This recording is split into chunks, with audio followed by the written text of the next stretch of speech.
വയനാട്ടിൽ ജനവിധി തേടുന്ന കോൺഗ്രസ് അധ്യക്ഷൻ രാഹുൽ ഗാന്ധിയെ കാത്തിരിക്കുന്നത് കോൺഗ്രസിന്റെ കാർഷിക നയങ്ങളുടെ ഇരകളായ കർഷകരുടെ വിലാപങ്ങളായിരിക്കുമെന്ന് LDF വയനാട് മണ്ഡലം കമ്മിറ്റി. കർഷകരുടെ പ്രശ്നങ്ങളെക്കുറിച്ച് രാഹുലിനോട് ചോദിക്കാനുള്ള 10 ചോദ്യങ്ങളുമായി വീടുകൾ കയറിയിറങ്ങാനുള്ള ഒരുക്കത്തിലാണ് ഇടത് ക്യാമ്പ്. ഈ മാസം 16-ന് പുൽപ്പള്ളിയിൽ LDF വിപുലമായ കർഷക പാർലമെന്റ് റാലിയും സംഘടിപ്പിക്കും. വയനാട്ടിലെ കാർഷിക മേഖല കേന്ദ്രീകരിച്ചുള്ള വിപുലമായ ക്യാമ്പയിനുകളാണ് ഇടതുമുന്നണി ആസൂത്രണം ചെയ്യുന്നത്. വോട്ട് ചോദിക്കും മുമ്പ് രാഹുൽ വയനാട്ടുകാരോട് മാപ്പ് ചോദിക്കുമോ എന്ന തലക്കെട്ടിൽ 10 ചോദ്യങ്ങളടങ്ങിയ ലഘുലേഖകളുമായി വരും ദിവസങ്ങളിൽ പ്രവർത്തകർ വീടുകൾ കയറിയിറങ്ങും.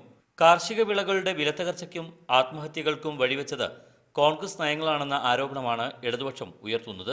വയനാട്ടിലെ കർഷകരുടെ മുമ്പിൽ രാഹുൽ ഗാന്ധി നേരിടുന്ന ഏറ്റവും പ്രധാനപ്പെട്ട ചോദ്യം, ഞങ്ങൾക്ക് 90 രൂപ 100 രൂപ വരെ വിലയുണ്ടായിരുന്ന കാപ്പിപ്പരിപ്പിൻ്റെ വില 24 രൂപയായിട്ട് തകർത്ത് കളഞ്ഞത്, അതുപോലെ തന്നെ 275 രൂപയുണ്ടായിരുന്ന കുരുമുളകിൻ്റെ വില 55 രൂപയെ തകർത്ത് കളഞ്ഞത്, ഏതാണ്ട് 1000 കോടി രൂപയുടെ നഷ്ടം ഒരു വർഷം ഉണ്ടാക്കിയത്, 3000-ഓളം കർഷകർ ഈ മണ്ണിൽ ആത്മഹത്യ ചെയ്യാൻ നിർബന്ധിതമായത് അങ്ങയുടെ പാർട്ടി നേതൃത്വം കൊടുത്ത നരസിംഹറാവു സർക്കാർ നടപ്പിലാക്കിയ ഉദാരവൽക്കരണ സാമ്പത്തിക നയങ്ങളല്ലേ?